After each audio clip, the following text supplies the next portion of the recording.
Bonsoir. Mesdames, Messieurs, chers invités,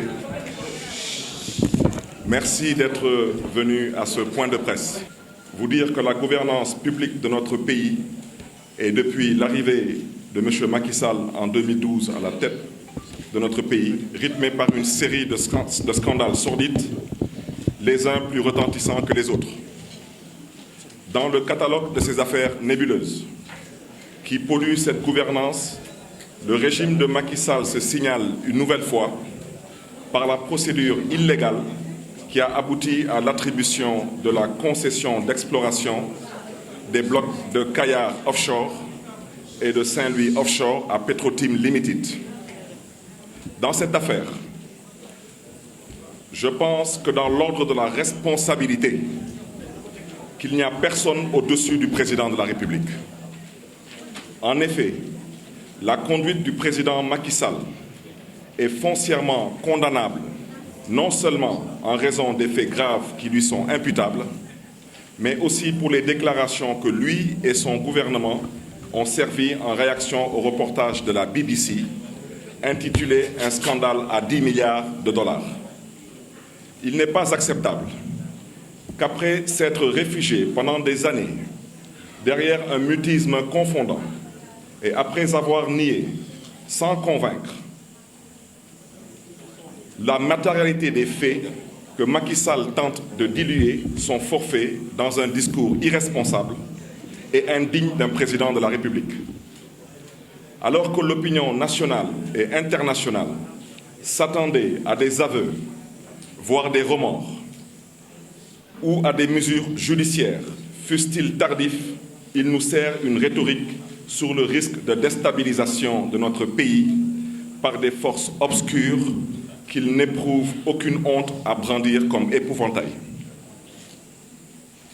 On est loin des ruptures promises et annoncées par l'actuel chef de l'État sur la transparence et la bonne gouvernance, qui a valu au maire de Dakar, M. Khalifa Ababacar Sall, d'être jugé et injustement emprisonné pour un budget inscrit dans la ville de Dakar et dont l'existence est connue de tous. En tout cas, moi, Barthélémy Diaz, je vous le dis et le jure sur l'honneur, aucune force, aucun lobby, aucune puissance étrangère, de quelque origine que ce soit, n'est derrière moi dans cette affaire comme dans toute autre ailleurs. Mon attitude, ma détermination me sont dictées que par le souci de l'intérêt supérieur de la nation et des populations sénégalaises. Dans une démocratie, la transparence et la bonne gouvernance constituent des éléments essentiels de la stabilité. Or, on constate désespérément, depuis quelques années au Sénégal, des entorses graves à l'état de droit, comme ce fut le cas avec les dernières élections où j'avais eu l'occasion de démontrer, preuve irréfutable à l'appui, le hold-up électoral qui a permis à M. Macky Sall de s'accaparer illégalement d'un second mandat. Ce scandale est tellement grave que les défenseurs zélés du régime, toujours prompts à porter secours à Macky Sall et à sa famille, par un opportunisme à tout crin, ont été obligés de battre leur coulpe sans jamais évoquer le fond de l'affaire, pour surnager dans un nationalisme mal placé et dans les attaques ad hominem. En soi, l'affaire Petrotim Limited, remise au goût du jour par la diffusion par la chaîne britannique BBC d'un reportage qui révèle des faits de corruption, n'est pas nouvelle. Elle avait été révélée et dénoncée par nombre de nos compatriotes, au premier rang desquels le journaliste d'investigation Baba Aydara est installé aux USA.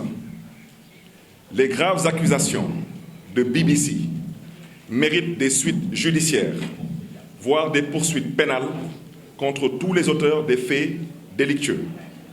Mais à bien des égards, elles paraissent accessoires au regard des faits et actes plus graves qui les ont précédés. Ces actes graves qui engagent la responsabilité directe de Macky Sall, actuel président de la République du Sénégal, et de M. Aly Ngouille Ndiaye, qui était le ministre chargé de l'énergie à l'époque en 2012, apparaissent dans des éléments factuels et dans les documents disponibles. En effet, il est constant, et le mémorandum du gouvernement le reconnaît, que même si la procédure a démarré sous le régime du président Abdoulaye Wade, c'est le président Macky Sall qui a bel et bien, en toute connaissance de cause, signé les décrets d'approbation des conventions d'attribution, de la concession d'exploration des blocs de Kayar offshore et de Saint-Louis offshore à Petrotim Limited, sur proposition de son ministre chargé de l'énergie de l'époque. Le président de la République a signé ces décrets en sachant, premièrement, qu'une mission de l'inspection générale d'État était en cours sur cette affaire et ordonnée par lui-même. Et c'est ça la vérité. C'est bien M. Macky Sall qui a ordonné cette inspection générale d'État à aller enquêter dans le dossier Petrotim. Deuxièmement, il a signé ces décrets en sachant que l'État du Sénégal était en contentieux avec Tullow Oil sur ces deux blocs.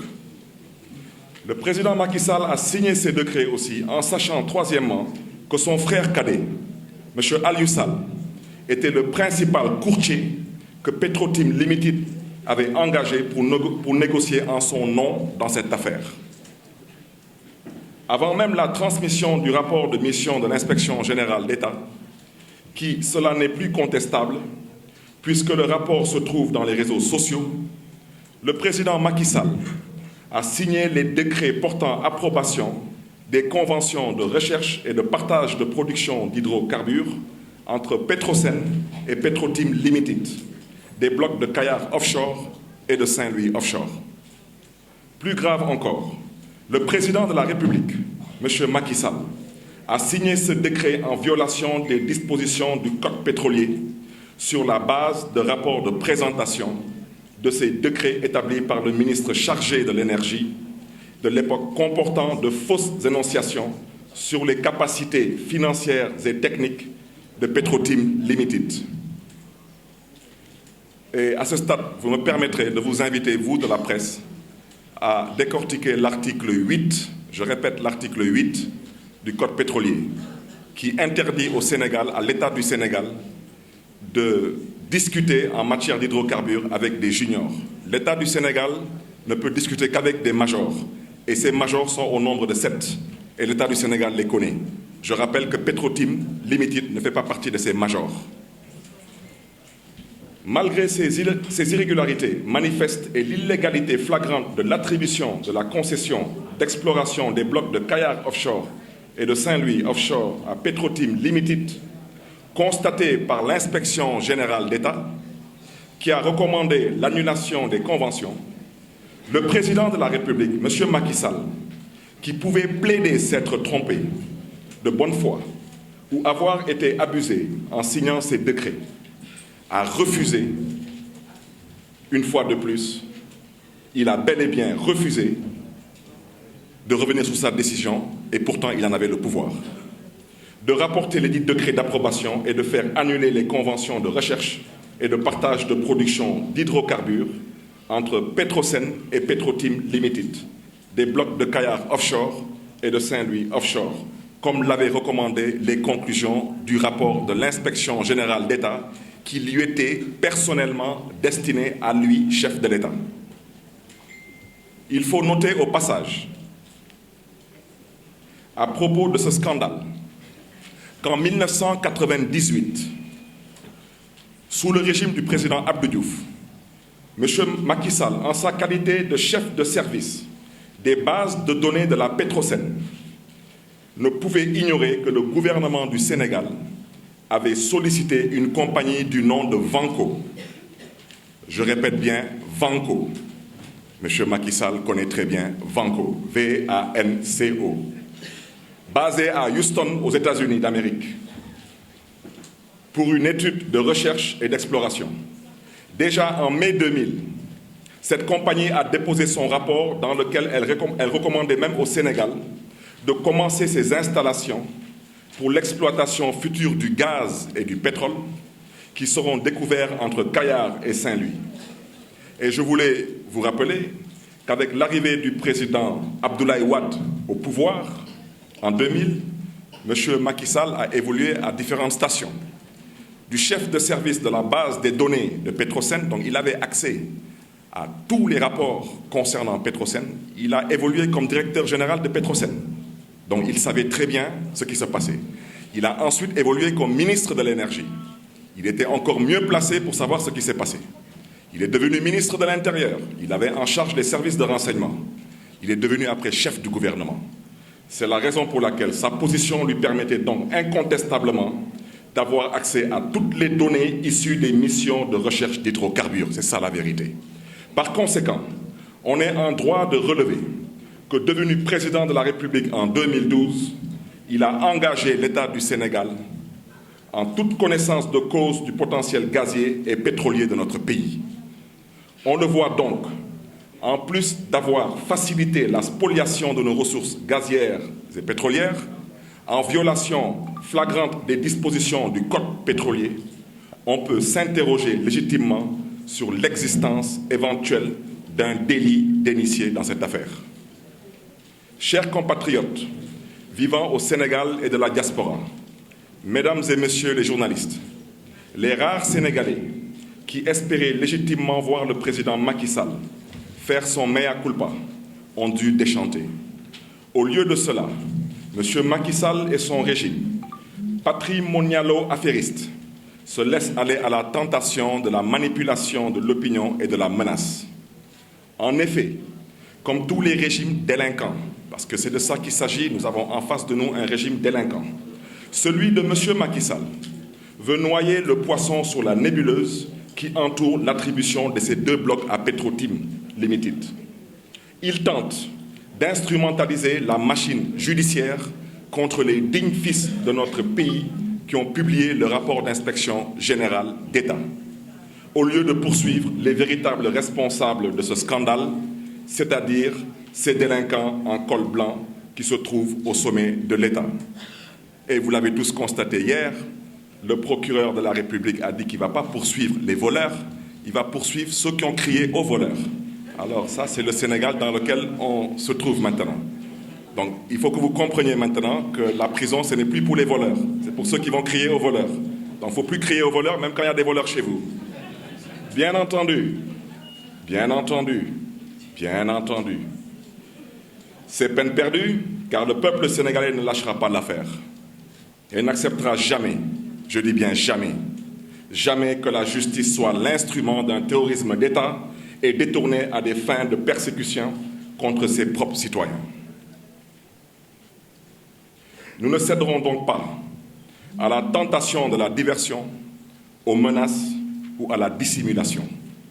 À vrai dire, le président Macky Sall, paniqué à l'idée de devoir répondre de ses actes, cherche à se faire blanchir et à blanchir sa famille, avec malheureusement la complicité de certains fonctionnaires instrumentalisés qui remettent en cause la crédibilité et l'impartialité de l'État. En portant en première ligne des hommes guidés par le souci de la préservation de leurs privilèges, qui cherchent à sortir leur mentor de l'impasse dans laquelle l'a plongé sa cupidité. M. Macky Sall pense pouvoir se soustraire à la justice tant il est évident pour lui et sa camarilla que leur responsabilité est totale dans cette affaire qui a couvert dans l'opacité la plus ténébreuse un scandale de plus de 6 000 milliards de francs CFA, soit 2 fois le budget annuel de notre pays. Le reportage de la BBC est suffisamment édifiant sur les faits pour que l'élucidation de cette sordide affaire ne puisse être confiée à des hommes disqualifiés par des compromissions vulgaires et qui constituent un obstacle à la manifestation de la vérité.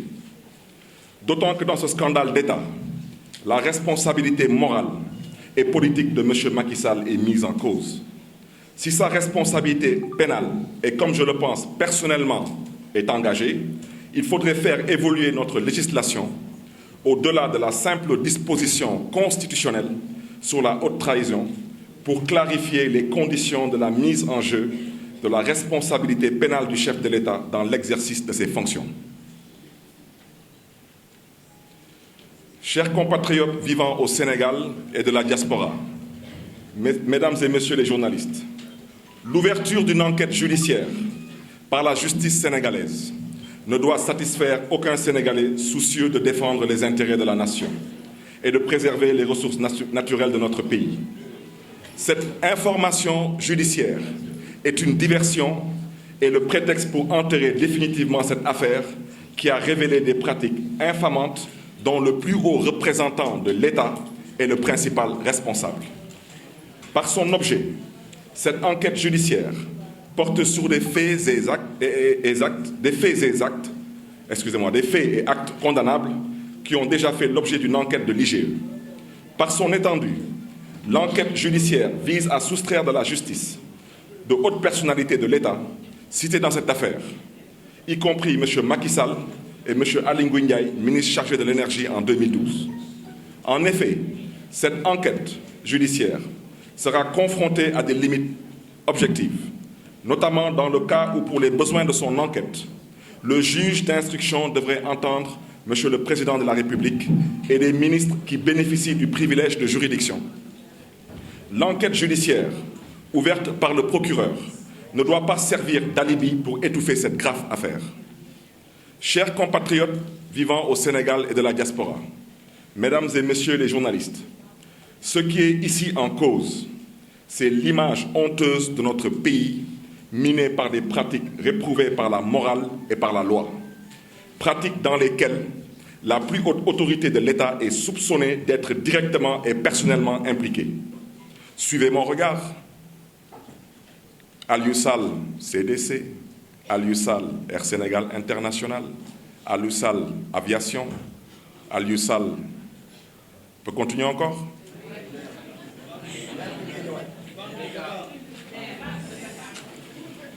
En raison de la gravité de cette affaire et de l'identité des personnalités impliquées, seule la Haute Cour de justice est compétente pour en connaître. Il est évident que les faits imputables à M. Macky Sall et à M. Aly Ngouille Ndiaye sont constitutifs d'infractions graves de nature à justifier leur mise en accusation. Nous sommes en face de malfaiteurs, de voleurs et de spoliateurs de nos ressources, sur qui pèse un faisceau d'indices graves et concordants avec un mélange explosif de potentiels délits de corruption, de prise illégale d'intérêts, de faux en écriture publique et privée, de détournement de deniers publics, de délinquance économique et financière, mais surtout d'associations de malfaiteurs. Autant de probables infractions qui interdisent toute forme de tergiversation. Je terminerai bien sûr en disant que nos dirigeants actuels n'ont pour vision que l'intérêt, pour ne pas dire que leur intérêt. Peu de considération morale sur les moyens, guère de contraintes d'opinion, mais une forme de cupidité extraordinaire. Il faut donc aller à l'essentiel, exiger toute la lumière et surtout être ferme sur la récupération de nos avoirs spoliés. J'invite le peuple sénégalais à ne rien céder sur la spoliation inacceptable de nos ressources pétrolières et gazières. Il faut mesurer à sa juste valeur l'ampleur de ce scandale. Comment, face à la situation de vulnérabilité et de pauvreté de notre pays, accepter qu'une bande de prédateurs, sans foi ni loi, venus de je ne sais où, s'approprie de tant de ressources au détriment du vaillant peuple sénégalais? C'est de cela qu'il s'agit d'abord et de rien d'autre. Enfin, et parce que ce qui est en cause, c'est l'image que notre pays renvoie à la communauté internationale, il y a lieu également de saisir les autorités boursières et judiciaires aux Royaumes-Unis et aux États-Unis d'Amérique pour les amener à ouvrir une enquête sur les graves accusations portées contre BP. Face à un scandale de cette ampleur, j'invite tous mes compatriotes à ne pas se laisser divertir et à se mobiliser pour préserver nos ressources naturelles. Et c'est la raison pour laquelle nous vous invitons à répondre à toute initiative de mobilisation, de protestation pour la sauvegarde de ces ressources naturelles. Et je profite de cette occasion pour inviter tous les Sénégalaises et tous les Sénégalais épris de justice, de vérité et de dignité à répondre à l'initiative portée par des citoyens sénégalais pour qu'on se retrouve tous vendredi le 14 juin à la place de l'Obélisque de façon pacifique, responsable et républicaine pour faire comprendre à M. Macky Sall que ce pays est une république et non une dynastie au service des familles Faye, Sall, Timbo et je ne sais pas quelle d'autre. J'invite également nos partenaires techniques et financiers, ainsi que les institutions financières, les organismes de lutte contre la corruption, la conclusion à bien vouloir réagir. La presse libre doit prendre aujourd'hui conscience de ses responsabilités pour que la vérité jaillisse. À ce stade, je voudrais que les uns et les autres, sans parti pris, fassent preuve de responsabilité. Pour une histoire de la caisse d'avance de la ville de Dakar de 1,8 milliard, on se souvient des différentes unes de certains journaux qui ont traité M. Khalifa Sall de khalife général des fossoyeurs. On a traité M. Khalifa Sall de voleur du siècle. Je vous rappelle que là, on parle d'un montant qui fait 3200 fois plus que la caisse d'avance de la ville de Dakar, où se trouve la une de ces journaux. Ces journaux se connaissent très bien parce qu'au besoin, on peut le rappeler. Je salue au passage tous ceux qui, avec courage, dignité, ont engagé le combat pour la transparence dans cette affaire. Je pense particulièrement à certaines personnes, comme M. Abdoul Mbaye, qui est le seul co-signataire de ce décret à avoir eu l'honnêteté intellectuelle de dénoncer cela publiquement, d'écrire au procureur de la République et d'avoir dit qu'il a été abusé de bonne foi. Qu'il trouve à travers ma voix notre soutien et qu'il sache que nous serons à ses côtés pour que la vérité puisse jaillir. Nous saluons au passage ce soir M. Baba Aïdara, M. Ousmane Sonko, M. Mamadou Lamine Diallo, M. Thierno Bokoum, tous ces leaders d'opinion, tous ces lanceurs d'alerte qui ont voulu que les Sénégalais puissent comprendre ce qui se fait et ce qui se passe avec les ressources naturelles. Et finalement, j'invite tous les responsables politiques de notre pays à hisser à la hauteur des enjeux de l'affaire qui dépassent les clivages politiques. À ce titre, je voudrais dire qu'il y a des leaders politiques avec lesquels nous avons partagé des coalitions.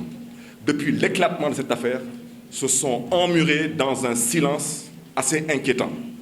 On ne peut pas être leader politique, être leader d'opinion, aspirer à diriger le Sénégal et aujourd'hui, au nom d'un soi-disant dialogue politique qui n'intéresse personne, penser qu'ils n'ont pas leur mot à dire dans un scandale de cette nature.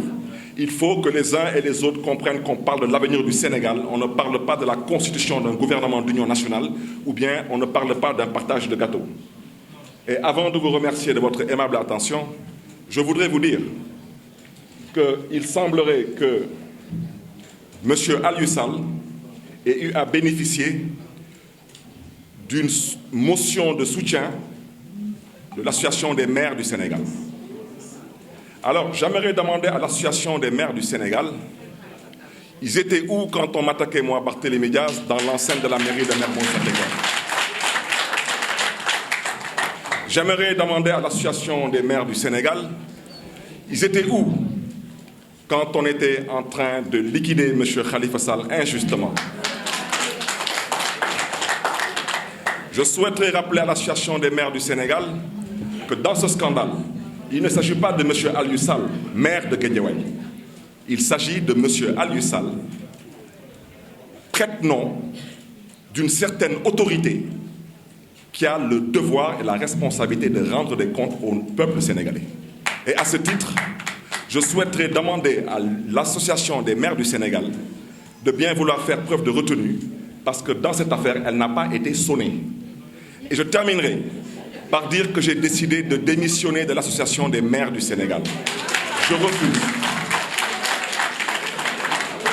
Je refuse d'appartenir à une association dirigée par un vulgaire voleur, notoirement connu de tous et aujourd'hui reconnu de tous.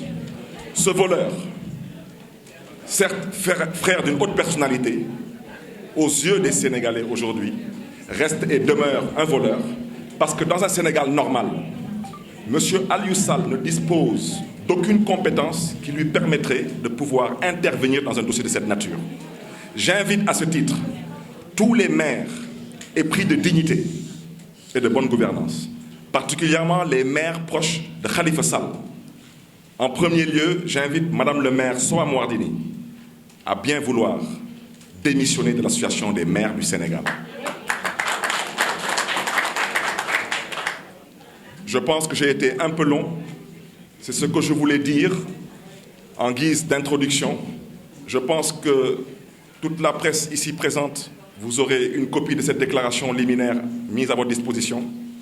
On vous remercie bien sûr de votre présence et je suis disponible pour les questions. Avant de passer aux questions, je voudrais rapidement faire un commentaire. Hier, un magistrat, que je souhaiterais ne pas citer, s'est permis d'élever la voix en disant qu'il souhaiterait que ceux qui ont des documents en leur possession se rapprochent de la division. Je ne sais pas si c'est la division des illusions et des confusions ou si c'est la division des investigations criminelles. Mais je souhaiterais dire que je ne vois pas comment on peut enquêter après l'inspection générale d'État, premièrement. Je voudrais ensuite dire pourquoi, pour l'histoire de M. Karim Wade, vous avez envoyé des commissions rogatoires à l'extérieur et que pour cette histoire, vous voulez qu'on reste à l'intérieur du pays. Il faudrait bien que quelqu'un nous dise pourquoi, pour M. Karim Wade, je crois qu'on recherchait 300 et quelques milliards concernant M. Karim Wade. Là, on parle de 6 000 milliards.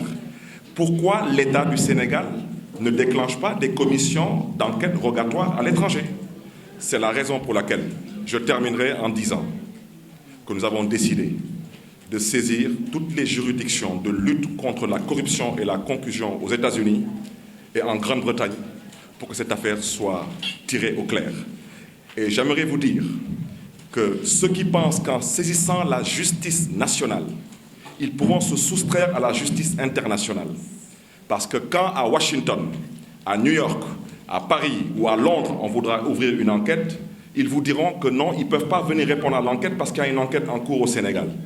C'est là où ils se trompent lourdement. Parce que ce dossier, il sera traité à l'international. Parce que ceux qui devaient être aujourd'hui dignes de notre confiance pour traiter ce dossier, je ne reviendrai pas sur leur cas. Nous les avons tous vus dans un passé récent. On a vu comment ils sont comportés, aussi bien en première instance, en appel qu'en cassation, dans le dossier de M. Khalifa Sall. Je vous remercie de votre attention.